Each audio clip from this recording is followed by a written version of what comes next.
Presentava numerosi lividi e tracce di sangue sul volto e sugli abiti, la sedicenne finita in codice giallo all'ospedale dopo quello che sarebbe dovuto essere un incontro romantico in città. La minorenne era in compagnia di un ragazzo di colore conosciuto da poco in una chat di incontri. I due si sarebbero già visti la sera precedente per andare a ballare insieme. La decisione poi di rivedersi nuovamente verso le 19:30 in zona San Biagio. La coppia poi ha deciso di appartarsi, sono venuti qui al Parco Fogazzaro e hanno deciso proprio di appartarsi per un incontro più romantico, probabilmente in una di queste abitazioni, queste casette abbandonate, e avere un incontro più riservato. Lo sfondo sessuale però della faccenda è diventato importante e la ragazza a un certo punto ha detto no.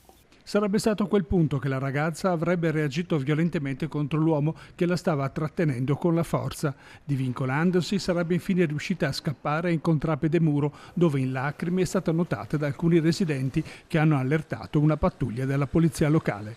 Gli agenti, sentito poi il racconto della giovane, hanno fatto intervenire l'ambulanza del SUEM. Sul posto sono giunti in seguito anche i carabinieri che hanno raccolto le prime testimonianze. Attraverso le loro indagini si cercherà di fare luce su questo drammatico episodio, un vero giallo su cui è calato un rigoroso riserbo.